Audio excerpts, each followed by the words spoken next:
In today's video, I've just deposited £10 into an account. I'll put it on the screen now, my deposit, real account, as you can see. In this series, I'm basically going to show you that you don't really need a lot of money to start Forex and start making money in the Forex industry. I'm going to try and turn this £10 into £1,000 over like a few different episodes. I'm not going to go like full risk like I do in my other flip videos. I'm going to take this one steady and only risk a small percentage of the account on like each trade to show that you don't have to risk all your money to make a lot of money. I'm going to show you all my setups, live trading, because a lot of people have requested that on my Instagram, which is up there. Go follow me, DM me, I answer all my DMs. I'll see you when we find the first trade opportunity. Hopefully we'll find some today. It is Wednesday the 26th of August. But yeah, smash the like button before we start the video and let's get into this series. Last night we made the first trade of the challenge. Made a gold buy using a 0.01. Yeah, we caught £2.46 on that one. So that's 24% gain on the account on the first trade. Didn't actually manage to film the trade, so I quickly did a little screen recording, which I'll put on screen now. But I did actually miss a few opportunities this morning. One was on Euro NZD. It broke the wedge, which I marked, and I just wasn't looking at the charts when it happened, and yeah, it plummeted. I think about 250 pips, which I'm quite annoyed that I missed that. But also missed the same opportunity on GBP AUD. But hopefully we can see some more opportunities today to try and grow this account. Yeah, I'll see you in the next trade. Okay, so we just found the first possible trade of the following week. We didn't find any other trades the rest of last week. We just had that £2.40 gold trade. But we've found another one on Euro JPY right here. And as you see, price has just been trading in a range between this support and resistance. And yeah, it's just reached the resistance. So now we'll see how it plays out before we get into a position.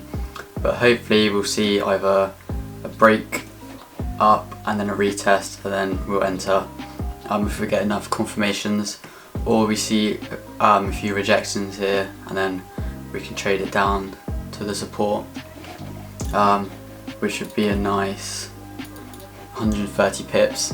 We're not looking for many scalps at the moment, we're just looking for longer term trades. As you see on gold, it's kind of broken, retested, and we're just seeing how this one plays out because gold is moving quite a lot recently. You see all these wicks.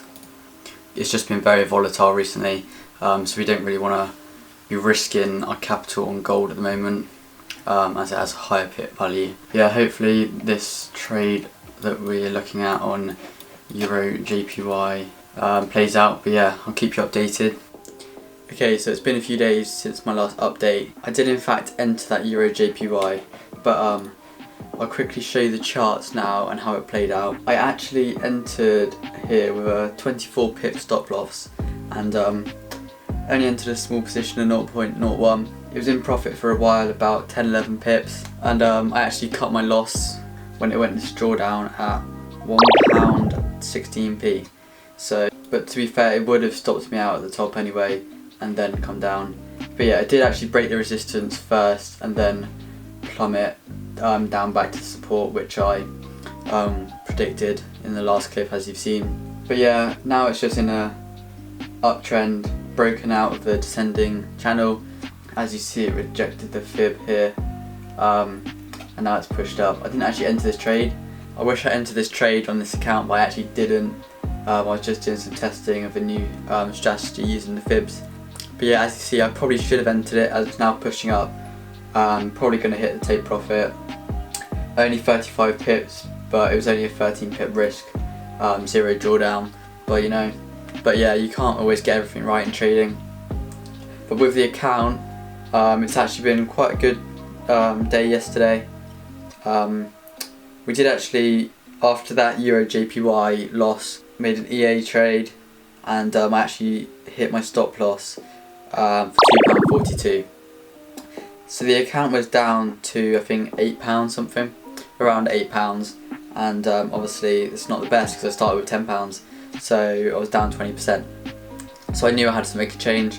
So I saw gold was plummeting down with quite a lot of volume, so I enter the short with a 10 pip risk, so it's only risking just above £2 on this. But yeah, we gained £9 off this, so the account is actually back up to £17.93. We're looking for another position today, maybe get it to £20 on the account. But yeah, so far this week it's actually been a 79% gain. So I'm not really complaining about that. I'm just trying to show you how you can grow an account slowly over time instead of flipping the account, because I don't advise flipping accounts. I don't promote it. I'm probably not going to trade as much tomorrow as it is NFP. I don't really have the capital in the account right now to risk trading around at NFP times because of the volatility. But if I find any more trades today or tomorrow, I will let you know. But if not, we're going to end the episode here with a grand total of £17.93. I know it's not a big gain, but I'm just showing you realistically Forex trading. I mean, if that was with a £1 million account, it would have been 1.7 million. So like, it's all about learning to trade with smaller amounts first, and then going on to bigger amounts in the future once you've nailed growing 10 to 100. Because if you can't trade 10 to 100, you can't trade 1,000 to 10,000, if you know what I mean. But yeah, make sure you all follow my Instagram. Be sure to send me a DM. I try to answer all of my DMs on my Instagram, and we're nearing 50k. So if I can get to 50k on Instagram, that'd be pretty cool. But yeah, make sure you drop a like and subscribe for part 2 coming soon. Yeah, see you in a bit.